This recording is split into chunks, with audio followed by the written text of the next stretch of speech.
Good morning. Grace and peace be with all of you. It is near enough to 11:30 or 10:30 at least that we might as well start worship.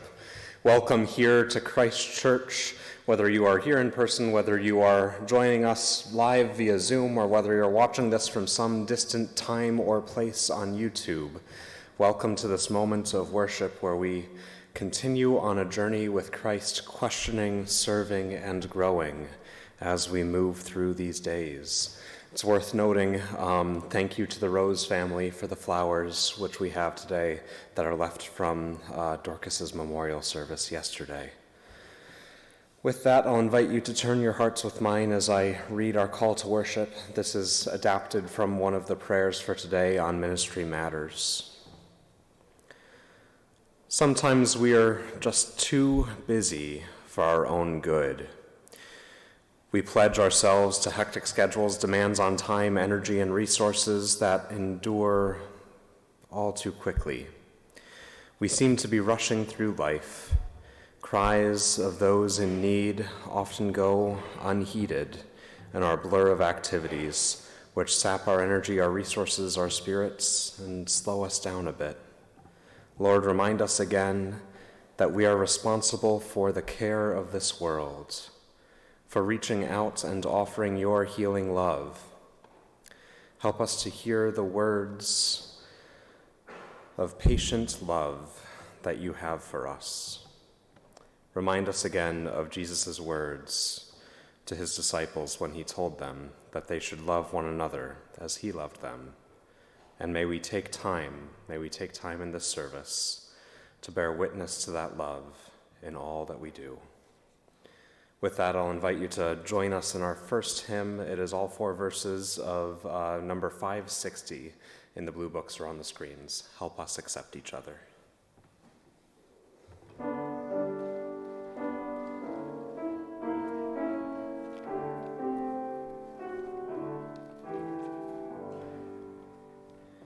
Help us accept each other as Christ accepted us. Teach us as sister, brother, each person to embrace. Be present, Lord, among us, and bring us to believe. We are ourselves accepted and meant to love and live. Teach us, O Lord, your lessons as in our daily life we struggle to be human and search for hope and faith. Teach us to care for people, for all, not just for some, to love them as we find them or as they may become.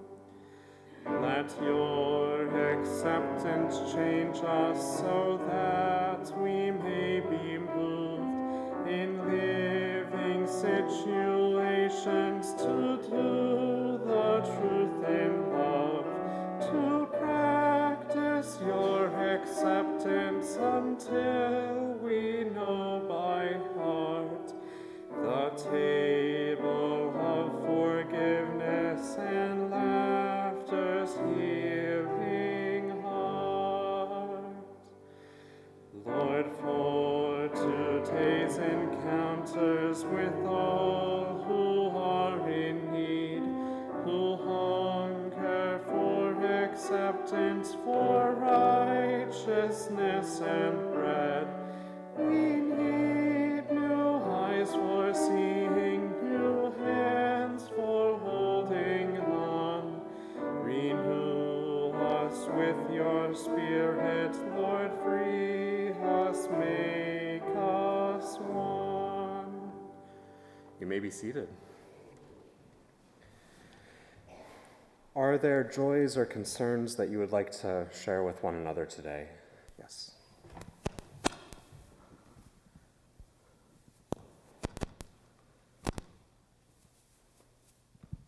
Yeah, hi. I'm just thankful that no one was hurt in the River's Edge apartment fire this last week. God was with us. Thank you, Curtis, and prayers of rejoicing that no one was hurt, but also prayers for continued assistance and support for the families displaced.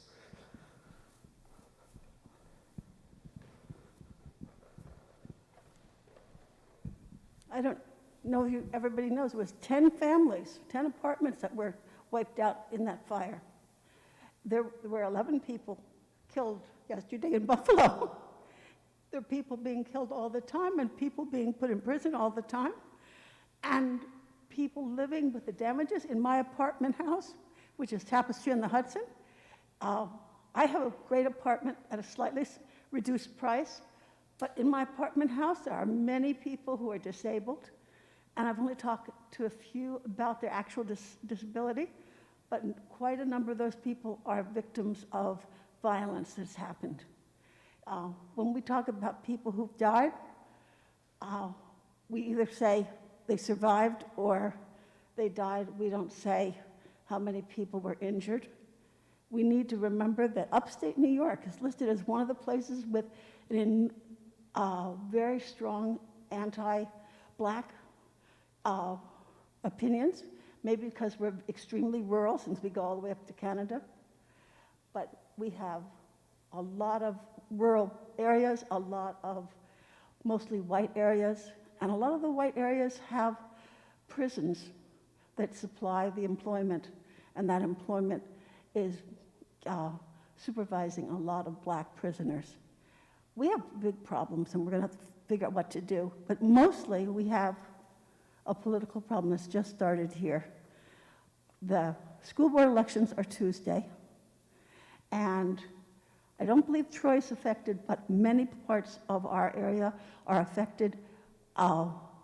Just 7 days ago, we started reading about all the new people who are running for school board who have never been connected to schools before, and that they might be very well organized and unrepresentative of some of the people, not of all of the people. It's a political speech, but I'm sorry, I'm really disturbed by all the death and destruction I see and all the residual effects.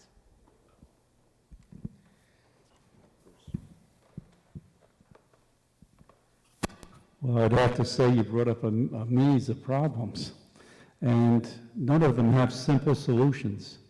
As we saw last night on the news and today in the paper, the mass shooting out in Buffalo, just a horrifying thing. The person drove a couple hours to get, why?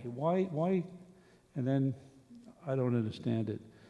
Another story this morning is the absence of beds that are available at places for teenagers, for regular people as well, but teenagers, the most heart-wrenching part, who need mental help. There's a real crisis going on today within families with children that are teenagers and getting them mental help. I remember back when I was a school principal and I had an alternative school, and we had a lot of children in there who had problems. And I remember getting a call from a mother on a Sunday. She needed a place to take her son. Her son had to get out of the house. He was so troubled. And there was, on the eastern Long Island, as rich as that area is, with 3 hospitals and lots of other available facilities, there was only 1 bed for mentally challenged people. 1 bed in the whole East End. And I told her where that bed was, and by the time she got there, which was a 45-minute drive for her, the bed was taken. She had to come back. This is the challenge. This is something we don't like to put money into, but the state needs to put money into it. And lots of other challenges, as you had mentioned, Danny. There's a lot of problems we need to think about ourselves as there, but for the grace of God go I, dealing with that problem. And to move forward and try and help make things happen and push change. Change that'll make a difference in everyone's lives. Thank you. Thank you, Bruce. I'll be touching on most of this in the sermon because this has hit me hard today as well. Paul. On a positive note, I want to thank everybody for coming out yesterday to Dorcas's Celebration of Life memorial service. I also want to thank everyone who helped with that event, the servers, the kitchen help, people who were here on Friday helping to set up. Alice and myself feel truly blessed to have all of you in our lives. Thank you.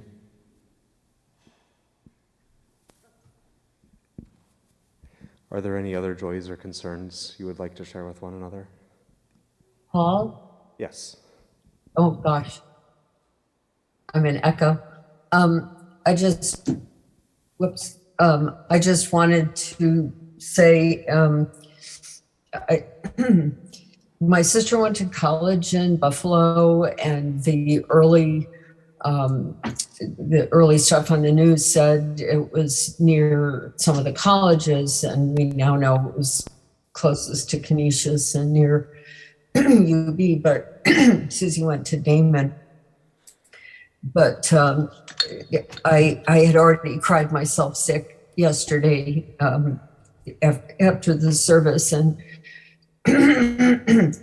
and then I woke up from the pill-induced haze that I was in, and saw the news about Buffalo, and thought the madness is so extreme, and it seems to be spreading and spreading. And as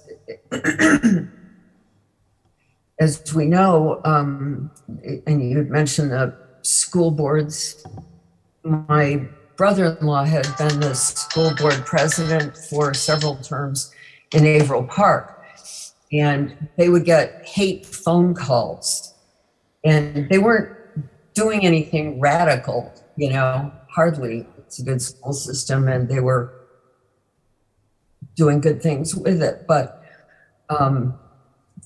I just can't believe that a place where we went to so many plays and basketball games and excuse me, concerts, track meets, that the kids we'd see there, you know, evidently some of them come from families where the crazy seems to be the prevailing sentiment. And the people who were running for school board there, I saw some hideous comments online attacking a good member of that community. And I guess I wonder how, what do we say? What do we do? I feel so impotent, just so unable to figure out how to make a difference, because I feel like I'm, you know, crying to heaven for help for the world and not seeing it manifest. But then after yesterday and how groggy I am and was, we have a lovely friend, Curtis, who took my husband to the train station this morning because I was too out of it. So that's a small blessing and one for which we're very grateful. But gosh, the larger world needs more than, you know, more than I know how to help with. Thank you, Mary Beth. And there is a lot all over the place, and a joy of this still small act of care that Curtis provided for you all, but at the same time wondering how these cumulative still small acts of grace can chip away at all that needs to be chipped away. If you'll forgive me, just some geographical notes. The Tops where that shooting took place yesterday is about 1.5 miles south of my brother's apartment in Buffalo and about 3 miles south of my father's apartment. So they were quite close and connected to that. And the town that the shooter drove from is about halfway between the camp that I run away to each week in Windsor and Binghamton. So I'll ask that you pray for that community on the east side of Binghamton, and particularly the Susquehanna Valley School District, as they wrestle with how one of their 18-year-olds could do something like this. With that, I'll ask that you join me in prayer. At the end of this prayer, we'll say the Lord's Prayer together, as is our custom, and I invite you to say that however you feel led, however you feel most comfortable.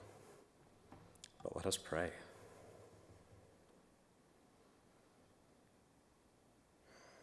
Gracious and loving God, it feels like we just can't catch a breath. There is so much impacting our communities. There's so much that we can't find consensus on, that we continue to spew vitriol through, that just seeks to hurt and deprive us of living as your beloved children. God, help us. Help us to find some of your love. Help us to find some of your grace. Help give us the strength to stand up to evil, injustice, and oppression in whatever forms they may present themselves, and speak your calm, loving presence into those spaces. Whether it be a school board, whether it be a community in mourning, whether it be a conversation with a friend who disagrees slightly. May we walk with your presence, God, knowing that you, while you were on this earth, stood up to hard things, unashamedly loved your friends, sought to fold the most marginalized back into society so that they could share more love and more grace in subversive ways, such that your kingdom might continue to be built, slowly but surely. God, help us to stand up for our friends who have faced abuse. Help us to stand up when we hear people calling others less than your beloved children. Help us to affront racism, sexism, homophobia in whatever forms they may present themselves. For God, we see these forces of injustice turning increasingly deadly in our midst. God, we give thanks for these still small acts of grace, whether it be the quiet conversation at a table yesterday, whether it be a ride to the train station, whether it be just smiling to someone on the sidewalk. Help assure us that sharing these still small acts of love makes a difference. And may these still small acts of love continue to inspire us and gird us towards having some teeth with our love, towards showing tough love when it is necessary, towards showing your love through standing up to those who seek to devalue your blessed creation, whether it be through people or our planet. God, continue to give us strength, continue to show us your mercy, and remind us that you cry as we cry, you laugh as we laugh, you abide in our hearts, no matter how hard it may be. As we figure out what this work looks like, as we figure out how to move on, as we figure out what to do, let us pray this prayer, remembering that Christ taught it to the disciples as he walked with them, as we say together, Our God, who art in heaven, hallowed be thy name. Thy kingdom come, thy will be done, on earth as is in heaven. Give us this day our daily bread, and forgive us our trespasses, as we forgive those who trespass against us.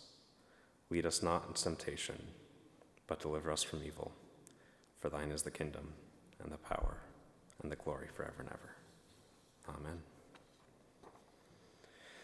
So our scripture today is kind of darting back in Mark, and this is from the lectionary, or darting back in John, and this is from the lectionary, and I will talk more about why that is poignant in a little bit. But this is from John 13, verses 31 to 35. If this sounds a bit familiar, that's because it's part of the Maundy Thursday observances. It's part of the Maundy Thursday story. Although we read it from Luke this year, it should sound pretty familiar from John as well. Once Judas left, Jesus said, "Now the chosen one is glorified, and God is glorified as well. If God has been glorified,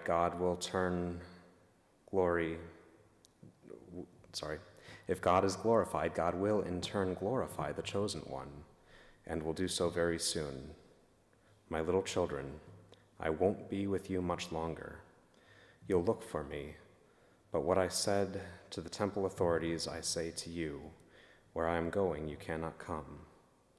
But I give you a new commandment, love one another, and you are to love one another the way I loved you. This is how you will know that you are my disciples, that you truly love one another." Hear what the Spirit is saying to you this day. Amen. So the lectionary is a convenient tool. It is a convenient tool in that it is an order of scriptures on a 3-year cycle that most of the mainline churches use in one way or another. Certainly the Methodists use it a lot. Given that the Methodists use it a lot, there's some certainty that one of the pastors of Metropolitan UMC, Lincoln Memorial UMC, and or First UMC Buffalo, that are all within walking distance of that tops, are wrestling with and figuring out how to respond to this passage in the midst of what just happened, let alone the dozen or so other Methodist churches in the Buffalo area as they figure out what happened in their community. Similarly, but very differently, the Kirkwood UMC that's in Conklin is most likely engaging with this lectionary. And I know fairly certainly that Fairview UMC and Tabernacle UMC, both on the east side of Binghamton, are looking at these passages as well, wondering how to talk about love when someone from their community just killed 11 people in Buffalo. It's sobering and poignant to think about how my colleagues in different parts of the state, my colleagues in different parts of this connection, are trying to do what I'm doing with this passage, and I pray that I may have half the grace that they do overall. When Jesus mentions that this love, he is not mentioning a passive love. He is not mentioning something that is curt and indifferent. He is not mentioning something that can be said flippantly while parting from friends. It's worth remembering that right before this passage, Jesus washed the disciples' feet and sent Judas away after they shared bread and wine together. Right after this passage, Jesus goes to the garden with the disciples, wrestling with what to do next, trying to figure out how there might be some positivity to come out of the events that he knows will unfold. While Jesus is wrestling with this, while Jesus is in his own place trying to figure out what to do, Peter acts like a little bit of an idiot and cuts the ear off of one of the high priest's servants. And Jesus responds in love by, instead of running, instead of saving himself, instead of doing what any sensible person would do, stands up for his friends, stands up so that more lives can be saved, stands up sacrificing himself in order for a few more of his friends to continue his work, in order for a few more of his friends to continue living the way that they had lived together for the last 3 years. It's a high bar of love that Jesus is calling us to when he gives that commandment of love each other as I have loved you. Active love is shown through unashamedly doing, through standing up, through being present, by standing beside, by being an ally, by standing up to violence, indifference, injustice, however it may be presented. Active love is caring for those in our community who are victims of violence and can't do anything about it. Active love is being present in the hard conversations. Active love is having some teeth and bearing some grit as we figure out how to respond to what is going on. We cannot begin to live into what Christ is calling us to until we begin practicing this sort of active love. These abhorrent acts of hatred and evil can't be tolerated. They happen far too much in our country. The unloving indifference to people cannot be accepted, whether it's an indifference that causes an 18-year-old to shoot others in a separate city, or the indifference that allows an act to lapse which puts the child poverty rate at twice the rate it was the day before. It is an indifference that says people can't have autonomy over their bodies, and we'd rather legislate bodies than care for the people that are suffering. It's an indifference that causes us to placate ourselves as we try not to deal with the sticky issues. As I've mentioned, all of these churches in our conference have been affected by this act of hideous racism and violence.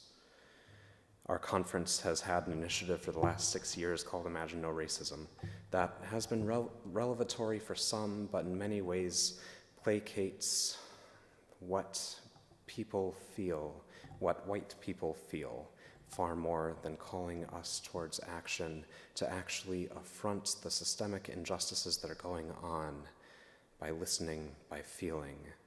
Instead, there are cursory conversations of privilege and not much more in that curriculum that would have prevented something like this.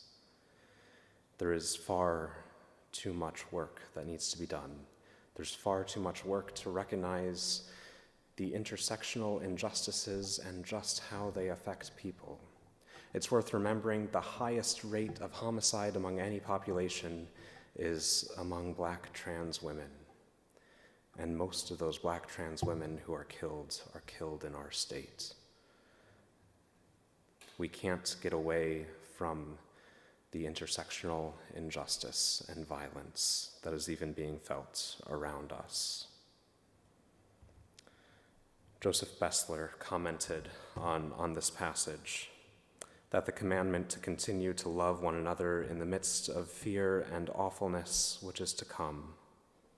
Do not give into fear of self-preservation, but love one another, even if it means giving up your own life.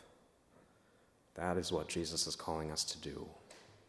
But even before then, we can give up some of our own comfort. We can give up some of our time. We can give up some of the things that we seek to avoid and lean into those moments so that we can have effects on others. Kirkwood and Conklin is an odd area, trapped between the money flowing from fracking in Pennsylvania, the hardship of Endicott Johnson and IBM leaving Binghamton, the frustration of a new economic system growing up in the area around Binghamton University that is supplanting many of the industrial jobs that people identified with. It's hard to figure out what was the cause of this hatred and this indifference. But at the same time, it's not hard to imagine that at some point this child interacted with someone from a Methodist church, that at some point this child interacted with someone who could have shown love in a different way, that there was something that could have changed the course of events. Through this commandment, Christ certainly changed the course of the world, for better or worse. Through this commandment, Jesus began setting into motion different ways of thinking, different ways of being, different ideas of what friendship, what care, what concern for one another looks like. Through this commandment to love as I have loved you, which was followed by Christ making sure that the priest's guards only took him and took none of his other friends. Christ set a precedent that is awful hard to live up to, that is awful hard to figure out in any moment, but yet that we are called to live into, whether it is comfortable or not. We are continually able to make differences in ways that we don't realize, whether that is caring for a person who walks through these doors and offering just a cup of coffee, a bathroom, and some kind expressions, or whether it's the ways that we interact with the youth that surround us, so that they might see some love, that they might see some grace that might be different than the home environment that they're in. Whether it's the programs that happen up at the Boys and Girls Club that I pray I will be able to figure out how to resource at some points, or the ways in which one of our church camps might show a different way of love and grace to someone who wouldn't have otherwise experienced it. Our baptismal vows, at least in the Methodist Church, call us to support and nurture one another, and most importantly, as we support and nurture one another, to affront all the evil, injustice, and wicked forces of the world that might present themselves, whether it be to us, whether it be to another member of our congregation, or whether it be to a child that we have not seen in 20 years, but yet is still connected to us. These are things that we must do as people of faith. These are things that we must do as we seek to figure out what it looks like to live into the love that Jesus calls us to share. These are things that we must do in order to be builders of this kingdom, that we seek to do within our own community, that we seek to do within Troy, that we seek to do within this conference that has just sustained such a tragedy.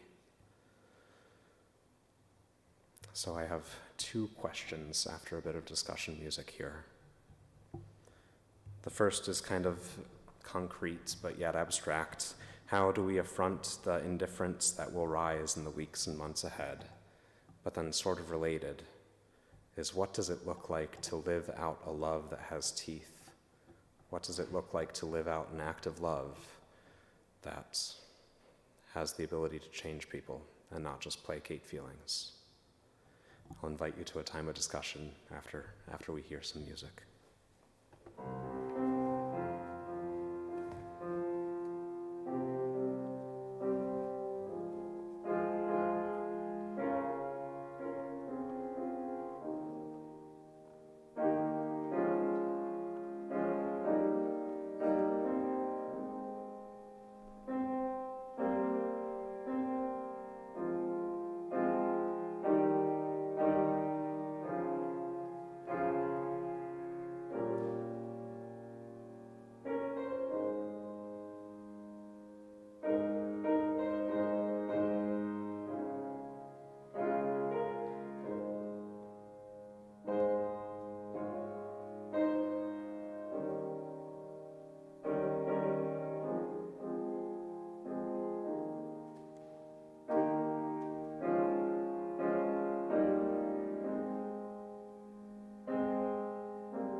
So what are your thoughts, comments, responses, or critiques, or any insights on what it might mean to live out a love that has some teeth as we seek to love as Christ loved?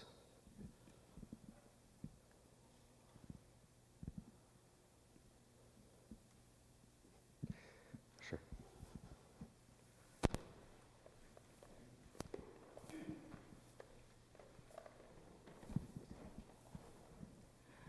2 weeks ago, I met on the street somebody who recognized me from a long time ago, asked who I was, and when I said that I had been related to George Borthwick, who had been the minister at the Presbyterian Church here for 30, 40 years, she, she, she introduced me to another local pastor whose church I knew about and had been a merged church and I thought was a strong church.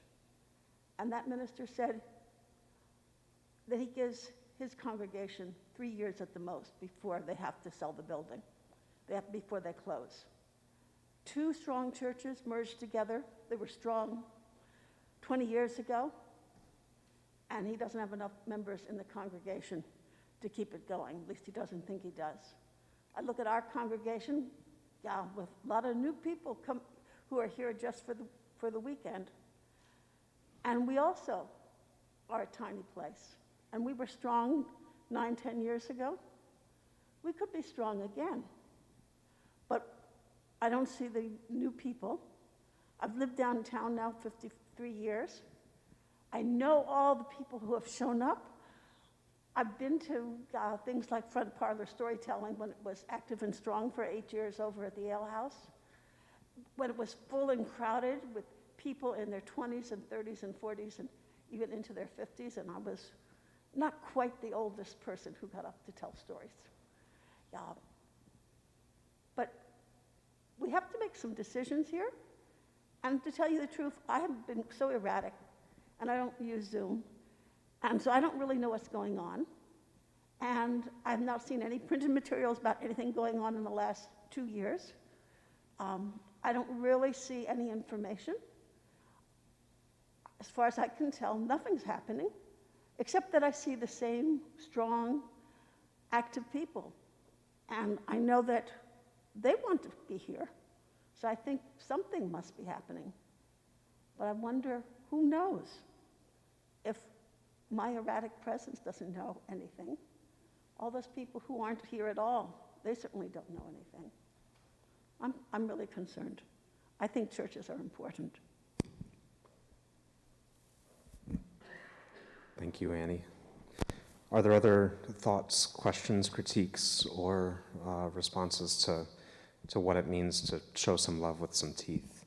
And that, from what I know of that storytelling group, the being present to listen to others' stories and earnestly hear them, I think is an excellent example of having love with some teeth, to have the listening is an act of love. Yeah, Bruce.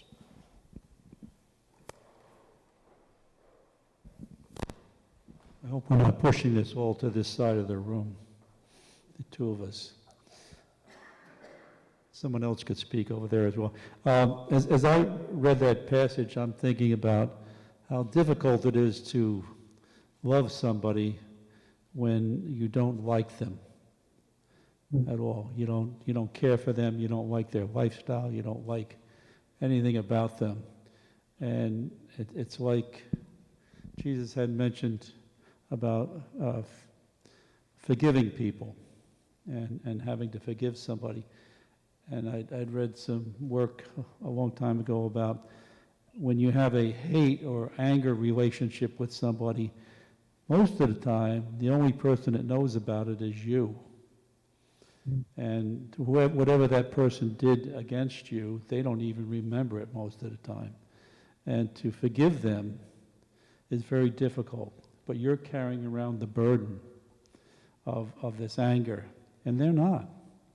But once you forgive them and move away from it, the burden is lifted off of your shoulders, off of your mind, and you feel so much better. Now, love is another step. That's when you're going to give up something for this person. Are you willing to, take your shirt off and the person's lying there and they've cut themselves, and take your shirt off and use your shirt to stop the bleeding? Are you willing to do that? Are you willing to give up not just money out of your pocket to kick in to help somebody that you don't know? Are you willing to stop and talk to somebody, listen to somebody on the street, or are you afraid to say hello? I find what's helped me a lot since I got to Troy, since I live downtown and I'm walking a lot like many of you do, I say hello to everybody, whether I'm heading down or going back. I say good morning, I say good evening, I say happy afternoon, or whatever, something, hello, to everybody. And a lot of people, they don't know what to say back. They're not used to it. And after they catch themselves, they say hello or good morning. And I find this makes me feel a lot better. Now, is this love? Well, I don't think so. Not yet. But I think we all need to reach out to the other people who are different from ourselves and show them consideration.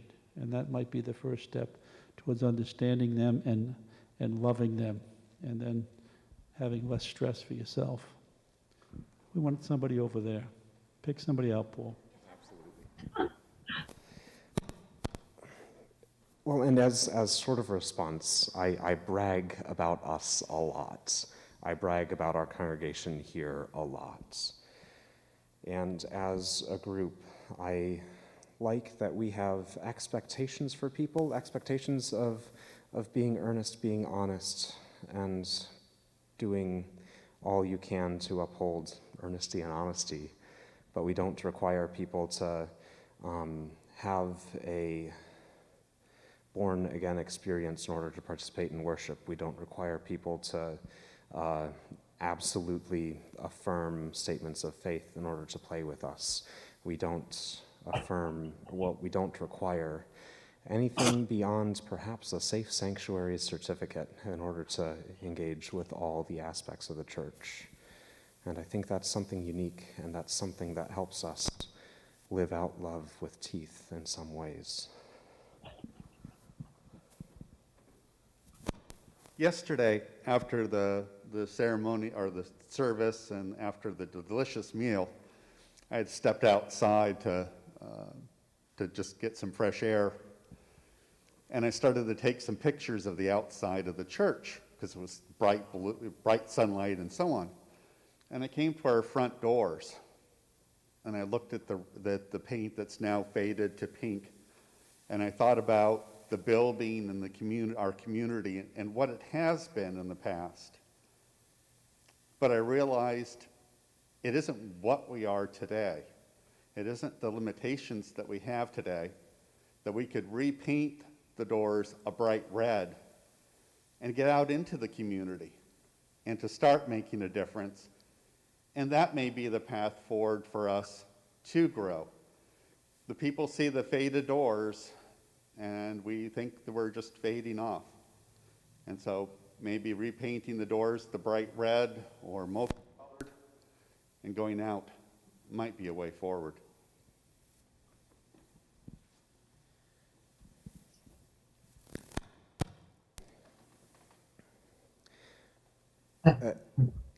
Go ahead, Mary Beth.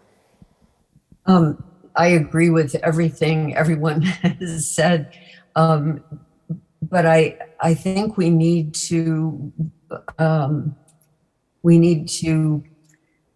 find a way to put those, as you call them, teeth, in real action, because at the risk of sounding utterly paranoid, which I'm considering becoming, it seems like the bad people, if you will, the people who will do things like Kyle Rittenhouse and like the young man from the Southern Tier, if they're willing to drive just to kill people, or in Kyle Rittenhouse's case, if you're willing to get your mommy to buy you a gun and then drive you to where you can kill people, then we're up against something that is as close to demonic as I can imagine, you know? And one thing I have tried to do, and this touches on trying to love people, even though we may not like them or what they believe or stand for, is when I hear a particularly bizarro statement of the sort, you know, that if you vote for Democrats, somehow or other you're pro-pedophilia and you want to, you know, charge into kindergartens or preschools and start grooming children to be abused. When you hear somebody say something like that, replace the collective noun, replace Democrat or Republican with the face of someone you know who happens to be a Democrat or Republican. So if a really conservative person who has bought into the madness that goes back a ways now in American life, if you're willing to say, yeah, Bob and Mary Beth Blackman tend to vote for Democrats, so they are pro-pedophilia, and see how that sounds, you know, or our friends back in Arkansas who wouldn't vote for a Democrat if there were guns to their heads. And I'm afraid I mean that literally. I try to picture Betty Ann and Tim voting for Trump and try to think why, what brought them to that point. Because a few years ago, I would have said, oh gosh, he's saying that Democrats, you know, are against every godly thing while he holds the Bible upside down. If Betty Ann and Tim could think of us and still believe that, you know, I don't know. It's just a little mind exercise I try on when I read somebody write about in the Times, write about how it's a good thing to get rid of Roe v. Wade. I try to think what happened to him that he could have such thoughts that all women are somehow, you know, Eve and we need to be controlled. I try to think he had a mom and a dad. What went wrong in their lives or his life?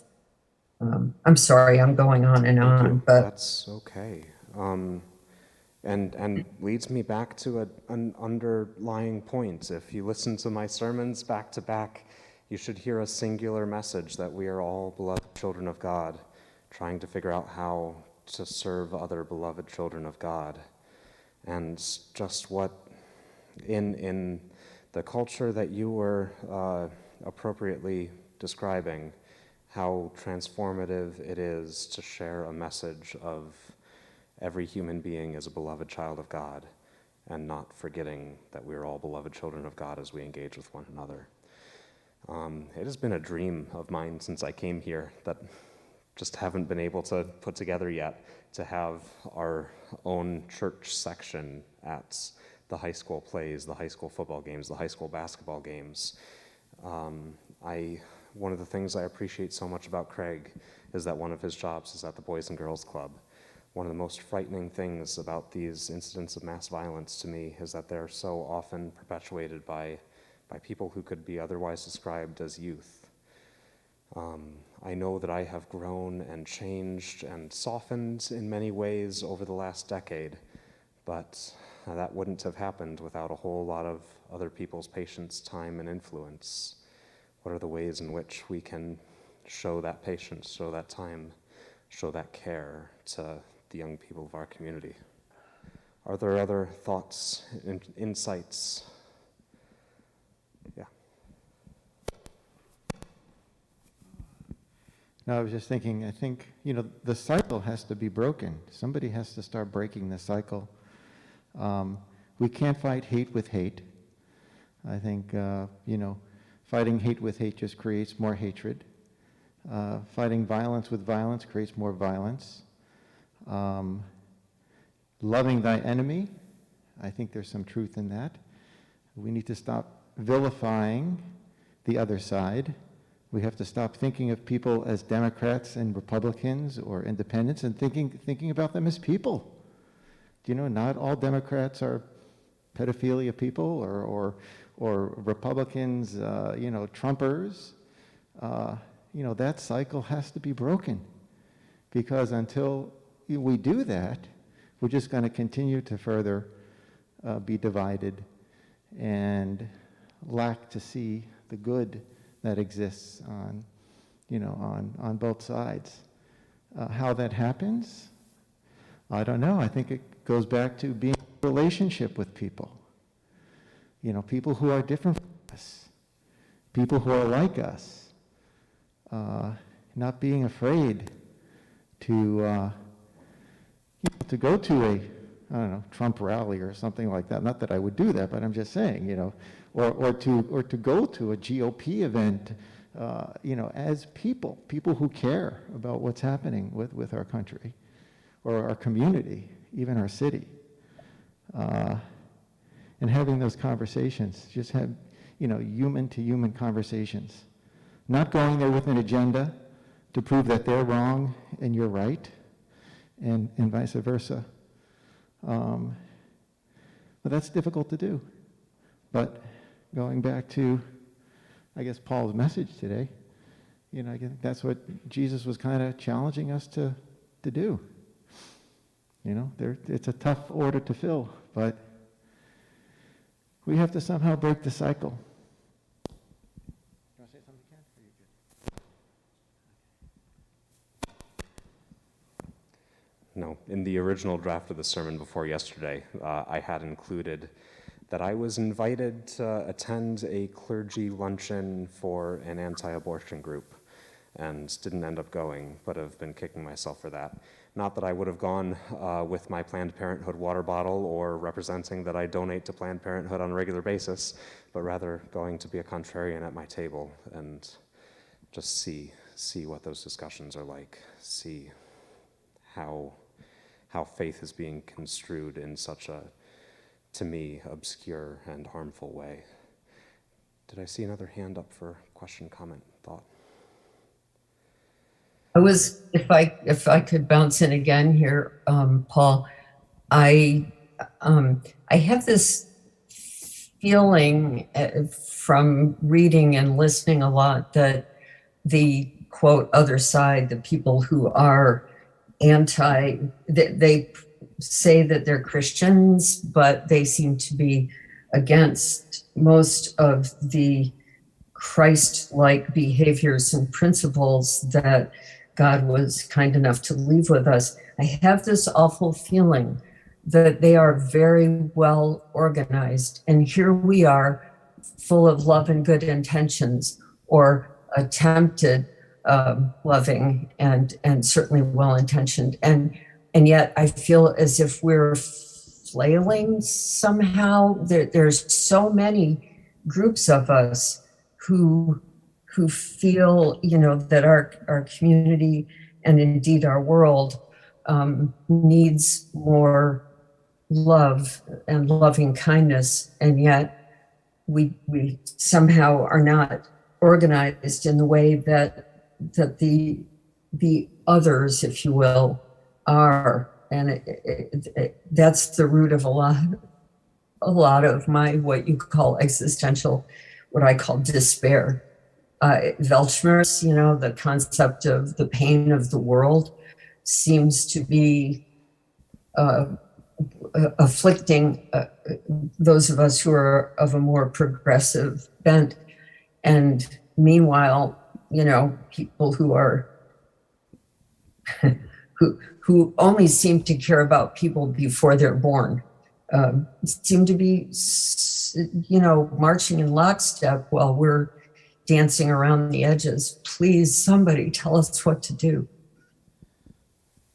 Thank you, Mary Beth, again. And it's worth remembering that us as a snarky congregation dedicated to progressive Christianity in one way, shape, or form are very much on the fighting an uphill challenge against the course of history. It's worth remembering that a lot of people look back to the early church because the early church was not adopted by empire, because the early church was running away from persecution. And it seems to be when the church is running away from persecution that we can actually be a church.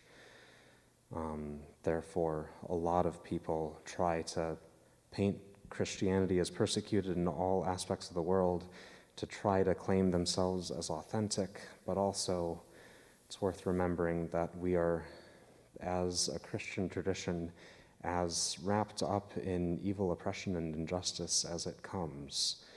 I was reminded with friends at the wedding I attended last weekend who sat with me in a seminary class called American Race and Christianity, where the main thesis of the class was how The social and economic systems of the colonies intentionally divided people through Christianity to support the structures of slavery and placate or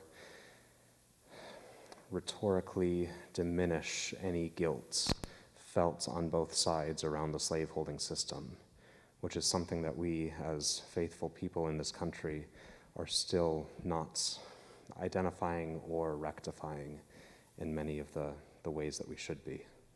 So that is continued work to be done that we will certainly be studying over the next year.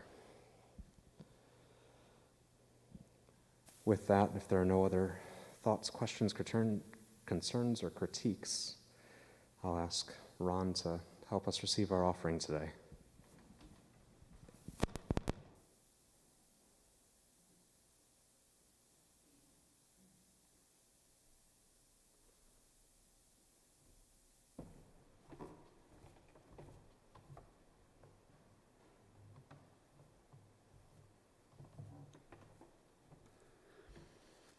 Lord, it's been a heavy discussion this morning, indeed, here at Christ Church.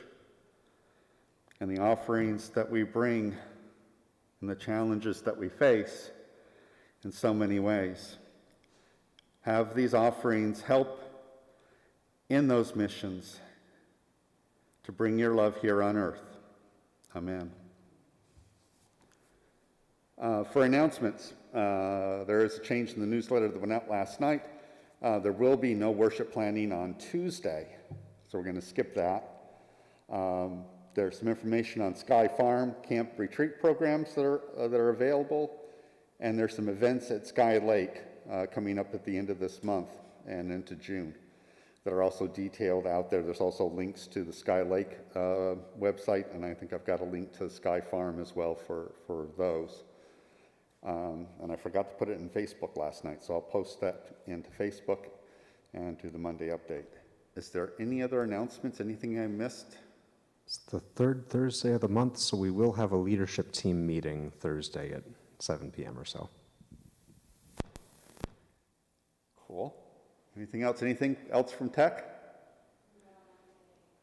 All righty. Our closing hymn, Love Divine, All Loves Excelling.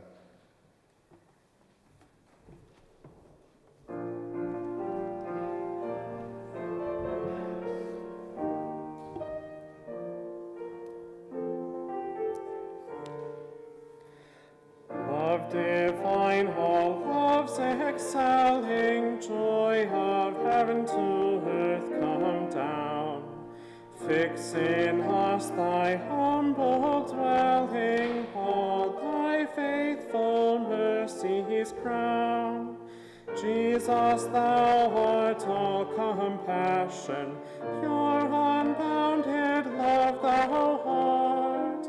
Visit us with thy salvation, enter every trembling heart.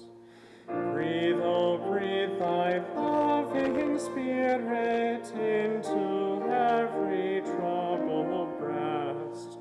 Let us all in thee inherit, let us find that second rest. Take away our bent to sinning, Alpha and Omega be, and of faith as its beginning, set our hearts at liberty. Come, Almighty, to deliver, let us all thy life receive.